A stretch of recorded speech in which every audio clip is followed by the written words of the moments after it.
In my previous video on savings and investing, we did mention about the bond market.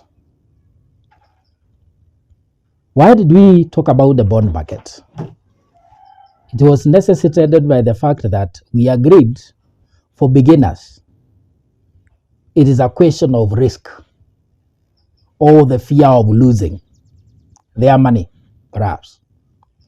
And because of the reason that beginners would want to put their money where they are almost assured or guaranteed that they will not lose their money that they are putting in, neither they will not lose what they have been promised as the return or the gain out of that investment. And for that reason, the safest market to invest is the bond market. Another reason for the bond market is a question of the return and the taxes that are related to those returns. The gains or what you are paid as a return on investing in the bond market, we basically call it a coupon. That is what the coupon. That is a technical word that is used in the bond market, but that potentially means your interest. In the bond market, we will look at the aspect of taxation.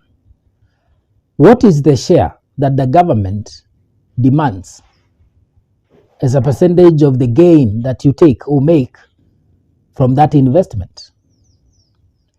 The government issues varying incentives depending on the bonds that are being bid or that are being issued. In particular, we'll be looking at the infrastructure bonds that in most cases are tax-free. We have the fixed bonds and the savings development bonds that attract withholding tax depending on the amount that it is invested. Well, it could be 15% or 10%. But what is a market to begin with? A market is an environment where there are potential or willing buyers and sellers. Two, what is a bond?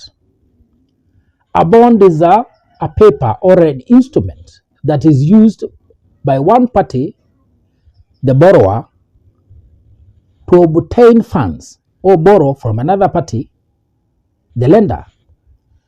Therefore, if we combine the two, we get the bond market.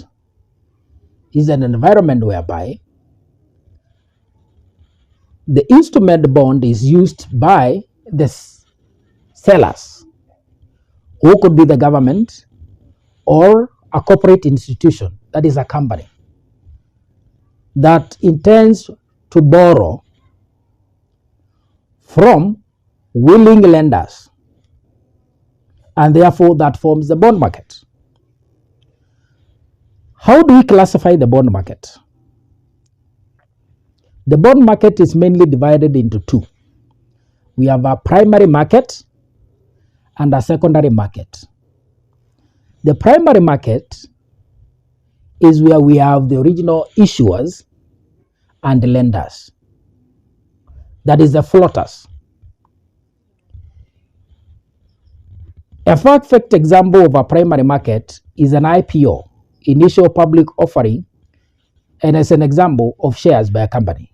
You remember Safaricom, you remember Kengen IPOs, where the institution that is borrowing is the one that is selling or floating directly to the buyers.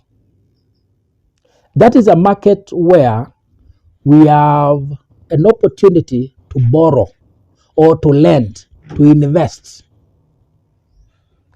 directly to the person or the institution that is borrowing, thereby eliminating the middleman.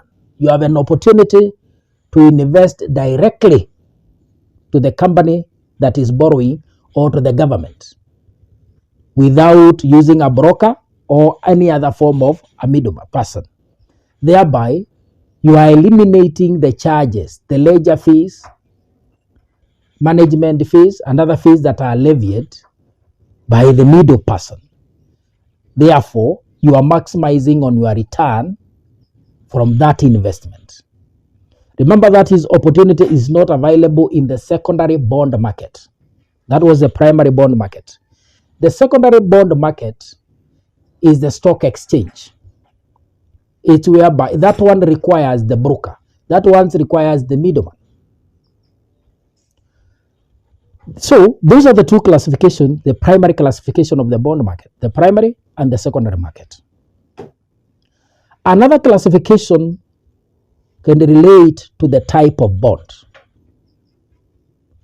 where we have a corporate bond market and the government bond market. That is, clarify the bonds into two. Those instruments or papers that are floated by companies intending to borrow locally, those commercial paper, that is a corporate bond. And the instrument that is issued by the government through its agent, the central bank, the treasury, those are the treasury bonds or the government bonds. While at that point, and it's not to divert from the bond market, we can have a snippet of the treasury bill. A treasury bill is more or less of a bond, but issued for a short term, where in this case, short term refers to any period up to 365 days or 1 year. Therefore, those borrowing papers or the instruments that are issued by the government through the treasury and the central bank as the agent, and they are repayable within or redeemable within a period that is less than a year, they will constitute treasury bills. And there are three types: a treasury bill of 91 days, a treasury bill of 182 days, or a treasury bills of 364 days.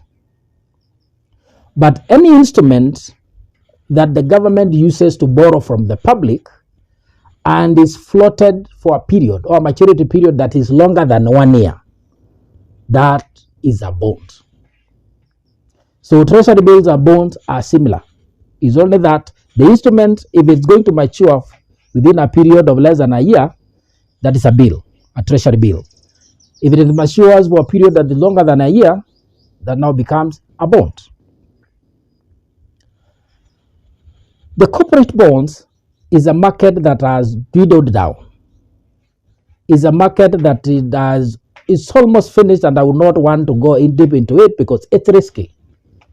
And it has been experienced because the last time a corporate institution or a company issued a bond, remember that company went down.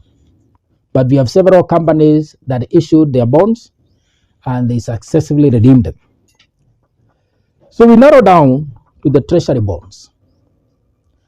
Where treasury bonds, these are government papers. These are loan agreements between the government as the borrower and the citizen, whether it's a company or an individual as the lenders. So perfectly to say that a bond is a loan agreement between the government and the lender, who could be an individual or an institution, with the term and the conditions that are specified in a document we call the bond prospectus. That is the instrument that you collect that gives you all the terms and the conditions with respect to that bond. The bond prospectus will tackle it later on. But for now, we can look at the types of government bonds. And the government issues three bonds, or three types of bonds. One, we have the IFBs, the infrastructure bonds, where These are targeted instruments or loan agreements that purpose to borrow from the public for the purpose of investing in development projects by the government. One important characteristic of an infrastructure bond is that mainly the incomes or the interest, the coupon that is generated, you earn from that bond, in most cases, they are tax-free. And that's why the infrastructure bonds are good investment vehicles for beginners. Because one, they are almost free of risk. There is no fear of loss. The government has never failed to honor its obligation with regard to the bonds. And because these are borrowings by the government in our local currency, you can be sure the government, if you are struggling enough, the government will levy or will create a new form of tax to collect money to pay off the expiring bonds or the lapsing bonds. The government can also print money to pay for such bonds. So the fear of loss is so low, or the risk attributable to default is nearly zero.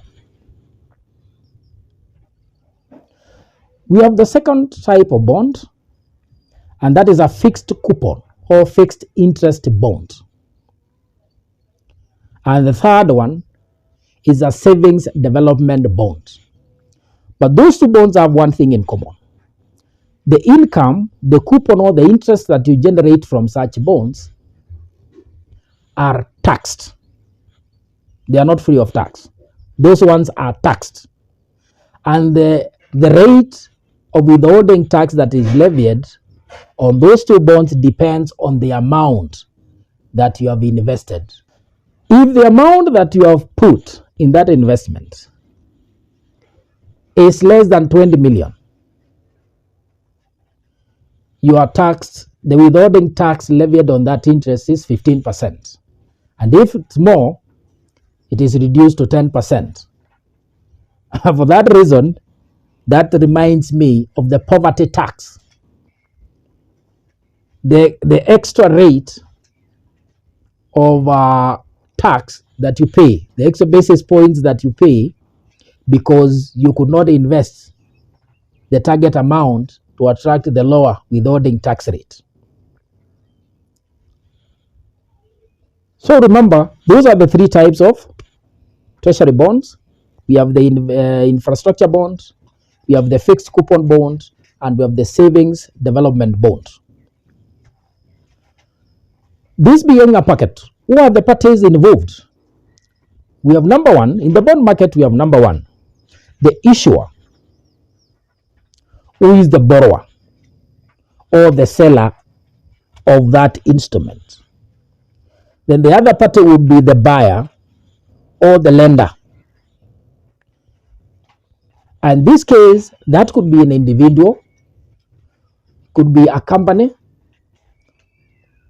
or an intermediary institution. That could be a broker, the investment banks, the commercial banks. And the third one, because of the secondary bond market, we have the brokers, we have the investment bankers. These are a requirement. You cannot trade or offload your bonds in the secondary market, that's in the Nairobi Stock Exchange, without the use of an elected broker. And for that purpose, as we shall look at later on, in the process of investing in a bond, where you are required to open a CDS account, part of the requirement is that you elect your preferred intermediary at that stage. Lastly, bonds, we can classify them on the period of issue or maturity. And that gives us a short-term bonds, and we say that those will fall in the category of the treasury bills, because short term, the periodicity, we are looking at a period of maturity that is less than 1 year. There is medium to long term maturity periods, where medium will look at a period of 2 to 5, 2 to 3, and long term is 5 over. The amount that you paid or the interest that you earn from investing in a bond, the technical word that we use to describe it is a coupon. And that coupon rate or the interest rate, although given in annually, is divided into two, because interest on bonds are paid biannually. The word bi means two. So you are paid 2 times in a year. The year is divided into 2. So you, for the first 6 months, you get the first payment, and the other part 6 months to complete the year, you receive the second payment. So categorically that is to say, interest on bonds are paid biannually. And lastly is that the terms and conditions relating to that investment in that particular bond is contained in a document we call the bond prospectus. And that prospectus is issued by the bond issuer or the borrower. Thank you for being with us so far. In the next video, we'll be looking at how all the procedures, what you are required in the process of investing in the treasury bonds.